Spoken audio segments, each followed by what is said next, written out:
Watching a movie where Nicolas Cage absolutely loses his mind has become an annual tradition like no other, and this time around he's going up against a gang of hostile Australian surfers. I mean, just take my money already. The Surfer is the latest film starring Nicolas Cage, and it follows a man who returns to the idyllic beach of his childhood to surf with his son, but when he is humiliated by a group of locals, he is drawn into a conflict that keeps rising and eventually pushes him to his breaking point. Now, I've been a massive Nicolas Cage fan for as long as I can remember, through the highs and the lows, the face-offs and the Wickermans, if you will. So you better believe that when I heard he was doing a movie where he essentially started a turf war with a group of locals at a surf club, I couldn't have added it to my watch list fast enough. Love him or hate him, you can't deny that the guy makes everything that he's in more interesting. So when I sat down to watch this film, I was obviously expecting another movie where Nick Cage gets in completely over his head and lashes out like only he can. And that's exactly what I got out of The Surfer and then some. When it comes to the performances here, you already know damn well what you're getting yourself into with this one before even buying a ticket. Because Nicolas Cage is one of those rare actors that gives you 110% with every single performance he dishes out. It doesn't matter if it's for an Oscar contender or a Geico commercial, my man is always going to be fully locked in. I truly believe that whether or not what he brings to the table works really comes down to how a director is able to utilize him, and he's kept on enough of a leash that he doesn't get too crazy to derail any of what's trying to be accomplished here, but the collar is loose enough that he's still able to spread his wings and give you a healthy dose of that bizarre goodness. Julian McMahon plays the main antagonist of the film, and he does a really good job of getting under your skin and going toe-to-toe with Cage at every turn.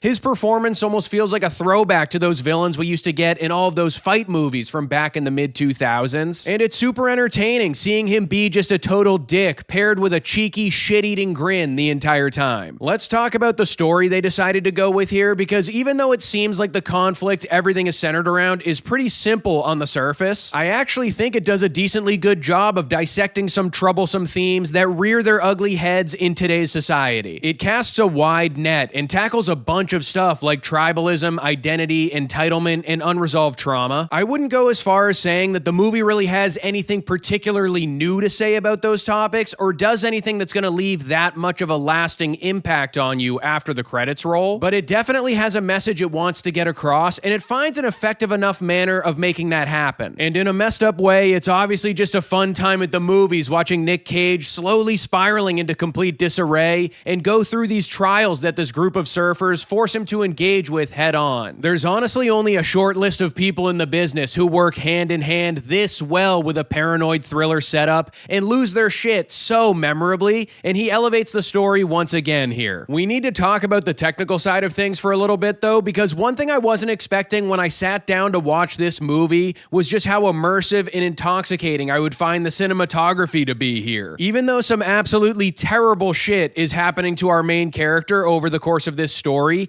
they also somehow find a way to make it feel like a nature documentary and a travel brochure for the surfing beaches of Australia at the same time. As the film dawdles along, Nicolas Cage starts looking like a bum, he's eating and drinking gross stuff, there's multiple close-ups of dog crap, and somehow all of those things have never looked more beautiful and perfectly color corrected than in this movie. I'm not a huge fan of the sport or anything like that, but it really feels like you're watching some kind of vibrant and high contrast surf video from the 1960s. I wasn't planning on being this impressed by the visual aspects involved in this movie, but it comes off as an authentic love letter to that type of carefree lifestyle, even when it's the backdrop to a twisted little thriller like this one. Overall, guys, The Surfer is definitely another worthy addition to the Nicolas Cage loses his shit filmography. The performances are entertaining, the setting is fresh, and the cinematography is top-notch. I wish the story ended up packing more of a punch and came up with something new to say about the issues it's dissecting, but it still has all of the necessary ingredients to provide a pretty worthwhile and engaging experience if you're looking for a small-scale thriller. This one has midnight movie potential written all over it. The Surfer gets a Sully score of 3.5 stars. So that's my review of the latest Nicolas Cage movie. What do you think is the most underrated film he's ever been in?